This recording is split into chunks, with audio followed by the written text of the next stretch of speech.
You know what makes me the most angry about abusive people? The way they'll sit there and act like their trauma somehow gives them a free pass to hurt others. Like, no, absolutely not.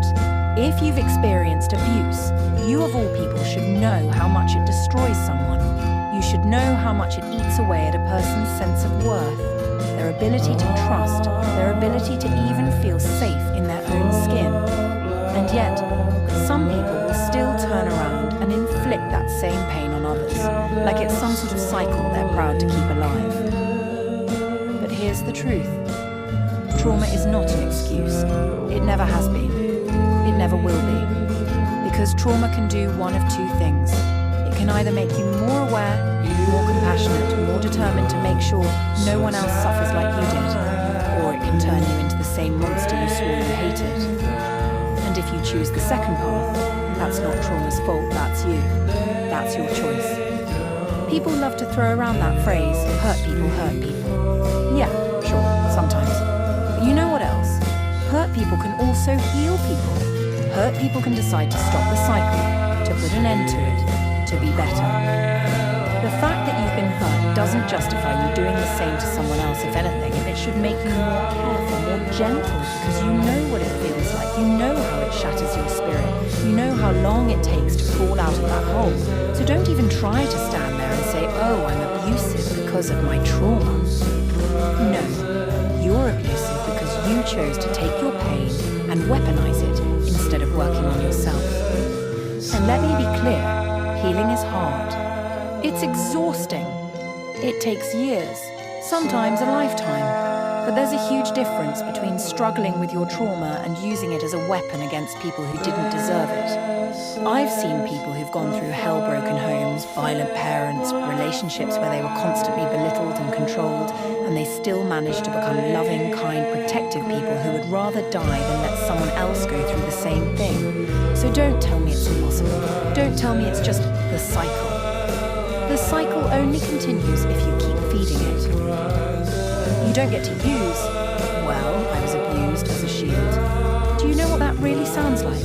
It sounds like, I know how much it hurts, but I'd rather make someone else carry that pain than deal with it myself. That's selfish. That's cowardly. That's disgusting. And worst of all, it makes it harder for people with actual trauma who are genuinely trying to heal. Because abusers hide behind the same excuse they're using to justify destroying others. So no, I don't feel sympathy for abusive people who play the trauma card. I feel sympathy for their victims, the people stuck walking on eggshells, the people made to believe they're the problem, the ones who go to sleep crying and wake up hating themselves because someone else couldn't take responsibility for their own healing. If you've been abused, the cycle is supposed to stop with you, not continue, not spread like a disease. Stop normalizing pain as something you're allowed to hand down. Take accountability. Do better. Be better. Because you know damn well what it feels like, and if you still choose to make someone else feel that way, then you've become the very thing you once feared. There's something quietly extraordinary about the way beauty hides in plain sight. It's not just in the symmetry of a face or the brightness of an eye, but in the small, unguarded moments people often don't notice in themselves. It's in the way someone's voice softens when they talk about what they love, the way their eyes crinkle when they laugh, or how their hands move gently when they help someone without thinking twice. It's in the stubborn resilience of someone who has been hurt, but still chooses to be kind. Every person carries a unique constellation of stories, scars, and dreams. Some wear their beauty boldly, like sunlight. Others carry it quietly, like the scent of rain. When you look for beauty in others, you start to notice it everywhere. And in seeing it, you remind people they have it. That's a gift we can give each other every day. To look with kindness, to speak with gentleness, and to believe, deeply and without doubt, that everyone has something worth cherishing. Because when we choose to see the beauty in everyone, the world becomes softer, brighter, and so do we. Bell out. Is it just me, or do I feel like nobody's really taking the shelf situation seriously? At first people were, but then it just got dumbed down to a trend. And I get it, technically it is trending, but this is a serious matter dealing with the endangerment of minors. Why are we making Ace Attorney edits to a situation about a billion-dollar company not taking the safety risks of children seriously? To people participating, you're no better than the problem. No, this is not how we will be defending Shelp in court. Seriously. And same for that fuckus Lana girl, I'm so sick of her and seeing her dumbass hold that "not Roblox's daughter" poster made me cringe so hard. What the fuck are you doing? Grown-ass woman.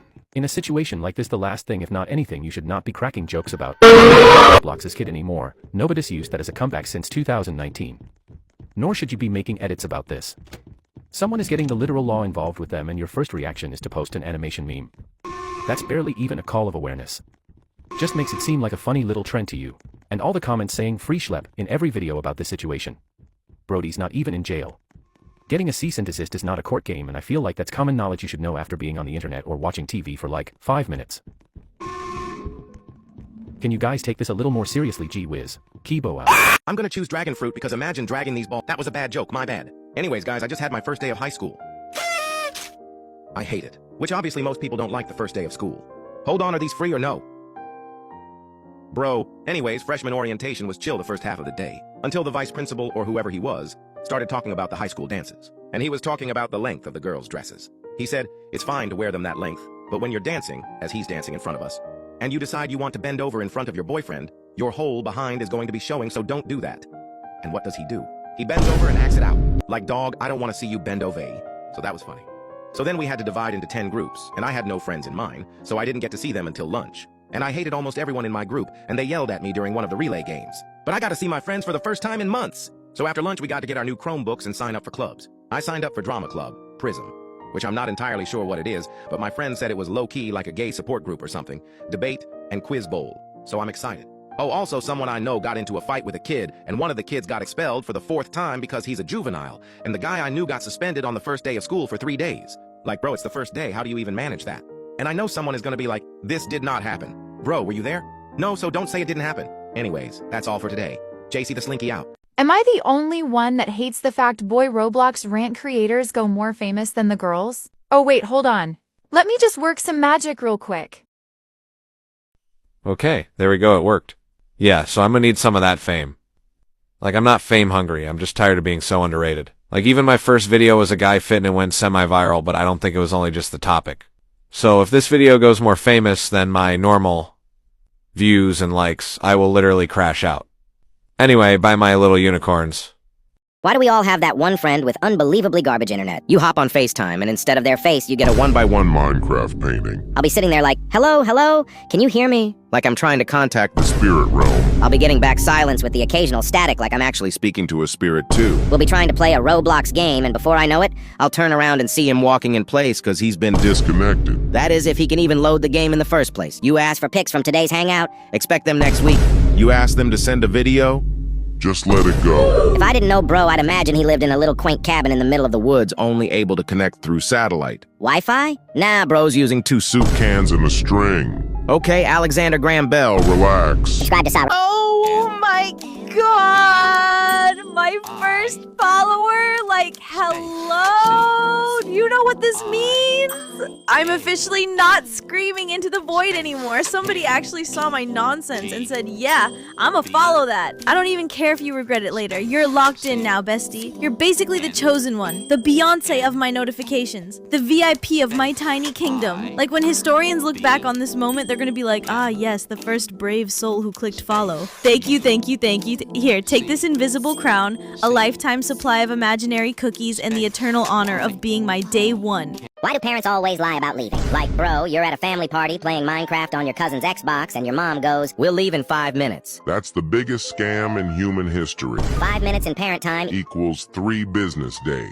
You pack your stuff, you're standing by the door with your jacket on, and suddenly your mom is sitting at the table with a fresh plate of cake, talking about the price of onions with Aunt Teresa. You're just there, melting, holding your shoes, watching your childhood fade away while she's deep in season 12 of the Gossip Saga. You try to remind her, Mom, you said 5 minutes. And she hits you with the legendary line, don't be rude, we're leaving soon. Brother, it's midnight, the cousins are asleep, the cat is asleep, even the TV is asleep, and you're still waiting for that 5 minutes to end. Parent time isn't real time, it's a parallel universe. Why do parents always lie about leaving? Like, bro, you're at a family party playing Minecraft Minecraft on your cousin's Xbox and your mom goes, "We'll leave in 5 minutes." That's the biggest scam in human history. 5 minutes in parent time Equals 3 business days. You pack your stuff, you're standing by the door with your jacket on, and suddenly your mom is sitting at the table with a fresh plate of cake, talking about the price of onions with Aunt Teresa. You're just there, melting, holding your shoes, watching your childhood fade away while she's deep in season 12 of the Gossip Saga. You try to remind her, "Mom, you said 5 minutes." And she hits you with the legendary line, "Don't be rude, we're leaving soon." Brother, it's midnight, the cousins are asleep, the cat is asleep, even the TV is asleep, and you're still waiting for that 5 minutes to end. parent time isn't. I actually hate when my moots view my videos and don't even interact with them. It's just a few likes. It doesn't make a difference. When you ask me to support your videos, I do. And when I ask you, suddenly you're allergic to the favorite, like, or comment button. Just like the video, it's not that hard. Just share, repost, at least interact with the video. I'm asking you to like my video, not commit a war crime. Or why are you so mad? I asked you to support my video, and you didn't do it until 2 weeks after. Anyways, if you're one of the moots who viewed my video and didn't like or anything, just know I will be finding you. Nini, out. Unpopular opinion. But it is still body shaming to draw a skinny person fat. Just like it is the way to draw a fat person skinny. People don't see problems in this because skinny people don't get body shamed a lot. But still some do, just like me. I got body shamed in school. It is not an O, it's just straight up body shaming. Well, that is what I wanted to talk about. Now I'ma take a shower now. Bye and have an amazing day. Roblox chat moderation is actually insane. Like, why the hell can I not say the word hello without it turning into tags like I just cursed out someone's grandma? I'll be in the middle of a totally normal sentence like, "Let's go to the store." And Roblox is like, "Nah, that's a federal offense now. Censored." What do you mean store is too dangerous? And it's always me getting tagged. Everyone else is out here typing full essays with numbers like, "Bro, come over and let's 1v1. And I try to say, "One more, please." And Roblox is like, "Nice try, criminal." Why? Just me. It completely ruins every conversation. I'll be like, "Watch out, he's right B." Tagged. Now my friend is dead. I'm dead. And all because the game thinks I was gonna summon Satan through the chat box. And don't even try to explain something. I tried saying, "I'm lagging," and it got tagged. Now it just looks like I rage quit or started speaking Morse code mid-fight. I swear, Roblox moderation be like, "Did you just try to communicate like a human being?" Censored, blocked, arrested. At this point, I'm about to just speak in emojis and ancient hieroglyphics. Roblox chat is basically a guessing game now. We're not chatting. We're surviving a linguistic war zone. Roblox is finally doing something about their platform after being such a bad boy. By now, I'm sure we've all heard about the schlep situation. Roblox making quite possibly the dumbest fluffing decision they could have by banning someone who's actively making the platform a better place. Recently, a lawsuit was initiated by the state of Louisiana alleging that Roblox is overrun with harmful content and child predators. So, what's Roblox doing in response? Well, apparently a lot, and at the same time, not enough. They just updated their policies on romantic and sexual content. Now they're actually banning stuff that implies sexual activity. For shark's sake, dude, holy mackerel. It took them this long to say, maybe beds and bathrooms in a kid's game are a bad idea. Like, who would have guessed? Games like Mic Up, Neighbors, and Meep City have been temporarily shadow banned or restricted until they comply with these new policies, which essentially just means removing things like bathrooms, beds, etc., or things that could be considered a place for weird activities to go on. People that have used an ID to verify that they are over the age of 17 will still receive access to experiences like this, which is okay in a sense, but there are a lot of kids who have stolen their parents' IDs and will be exposed to more adult content. Not that it wasn't present in so many fluffing games before. They also say that they plan to roll out new technology to detect violative scenes. Cool idea, but we've all seen how well Roblox moderation works now. Half the time people are getting banned for complete bullshark, like saying hello in chat, or GG 5 times. And the other half, well, we've seen those games slip through the cracks. Do we really trust them to get this right? So here's where we're at. Roblox is finally doing stuff. They're banning weird content, pushing stricter rules, and promising promising some sort of futuristic tech to catch creeps, but it feels like they're doing this way too late. It feels like they only started caring after lawsuits, public pressure, and mountains of bad press. Don't get me wrong, this is a step in the right direction, but if kids are still slipping through age checks, shady games are still popping up daily, and people trying to actually help get banned, then Roblox is basically patching a leaky boat with duct tape. This is just fantastic. Also, you should follow me on Roblox and join my group. Let's do dragon fruit this time. Is it just me who finds nonchalant people boring? Like, showing little emotion is literally one of the most unattractive things. It's more fun to talk and show emotion. We are human after all. Like, yes, tell me how your day was. Of course I want to hear about your hyperfixations. And I might be a bit biased, as I fit the golden retriever stereotype perfectly. I just want someone to talk to. That's why I prefer comments over likes. But people who actually talk about how they feel, those are the people I want to hang around. Also, thanks for almost 500 followers. Oh, bye. Guys, I know Roblox did horrible things, but there is no fucking way I am quitting a game I spent money on. Hell, I still got items I regret buying that I wasted my money on. I'm sorry, I'm not leaving the game. I just won't buy Robux anymore. That's the solution to me. Spent way too much money on that shit just for them to do that. Is it just B, or is hating on ages so stupid? Like, yeah, they're too young for TikTok, but who cares? They always bring up their childhood. Oh, I used unicorn dresses at your age. Oh, I used to use the kid cars at your age instead of using TikTok. I used Hello Kitty wear. Okay? Like, we get it. You had a perfect childhood. It doesn't really matter what you think. It's their life. And no, I'm not defending the spoiled ones. I'm sorry that the youngsters had to be born at a different year. It's really not our fault, seriously. Can we just accept all ages like there are some kids that wants to be just like you guys so you guys don't hate them? But guess what? You guys don't give a single fuck that they were inspired by you.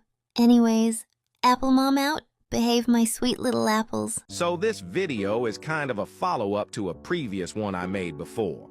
Even after making this, there's people who think it's a good idea to mock autistic people by just fetishizing and romanticizing something that affects you for your entire life. So you know what? I'm going to be making a game about someone that has autism, going through scenarios that an actually autistic person would. And no, it will not be calling cats cars, or something like that. You will get to choose how certain conversations play out, and there will be a good ending and bad ending to this. I will be posting updates to my community server, which is in my bio. No, because I'm actually losing my mind. Someone explained to me how I can post a video that gets over 3 million views and still not hit 10K followers. Like, hello? That's not a random number. That's 3 million people. That's crowds. That's entire cities. That's an entire concert tour watching me and then just casually scrolling away. Like, haha, this is so funny. And then, poof, gone. They're saving it, sending it to their group chats, writing full paragraphs in the comments, quoting me, remixing the audio, and still not following. I'm genuinely confused. I feel like I'm handing out free samples and everyone's like, OMG, this is amazing, and then just walks off without buying anything. Meanwhile, I see people post a blurry 4-second clip of their dog sneezing and they gain 50,000 followers in 2 hours. Like, TikTok, be honest. Do you hate me personally? I'll put effort in. I'll plan it. I'll edit it. I'll literally make sure the sound and timing is perfect. And TikTok will just toss it into the void like, yeah, nice try. But someone drops a half-conscious iMovie transition edit of their breakfast? Viral, verified, brand deal. At this point, I'm just beefing with the algorithm in my head. But anyway, shout out to the 4,000 of you who actually did follow me. Y'all are the real ones. I love you. I see you. I will name my future plants after you. Everyone else, please. I'm begging. Just hit the follow button. I promise I'm kinda cool some— Unpopular opinion, Heathers is overrated. Like, seriously, it's just like any other high school musical. Whoa, whoa, whoa. Honey, what you waiting for? Welcome to my candy store. Time for you to prove you're not a loser anymore. Then step into my candy store. I had a dream that I was being cracked by Lily Evans. I love women. I won't even say anything inappropriate this time, because I'm so respectful to women. I also have money and I dress well, and I have great music taste. I also like men and non-binary people. I don't discriminate. Please, Anyway, skateboard girl out. Why do parents only ask you to do stuff the second you finally get comfortable? Like I'll be laying in bed, cozy under the blanket, and then it's, go take out the trash. Bro, that trash has been sitting there since yesterday, but now it's a national emergency. And the worst part? They'll scream your name from across the house like the place is on fire. You sprint downstairs, heart racing, just to hear, can you hand me the remote? The remote that's literally an inch from their hand. And you can't even say no because then it's a whole lecture. This is my house, my rules. My electric bill. Like, chill. I just wanted to finish my Netflix episode in peace. Not audition to be your personal but. Hello everyone. So, this is clearly different from what I usually post. But I keep seeing Roblox rants and they look fun, so here we are, I guess. So I want to talk about what the hell.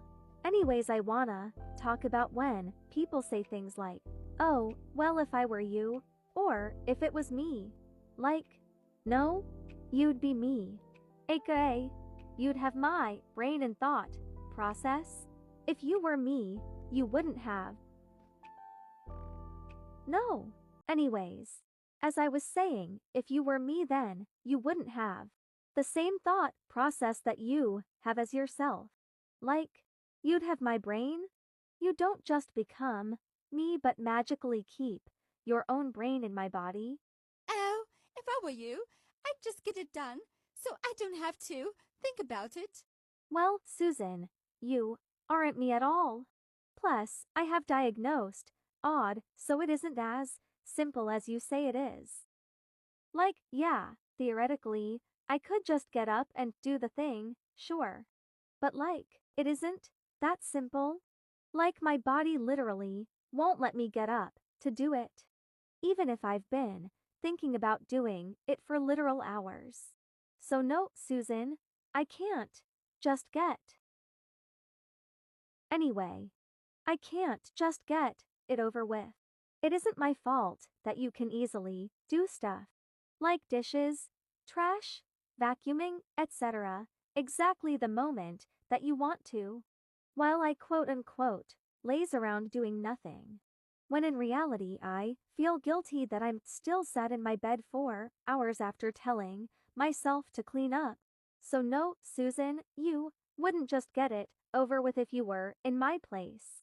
You'd sit there and feel guilty for not moving at all after telling yourself you'd be productive that day. Hola Nino's out.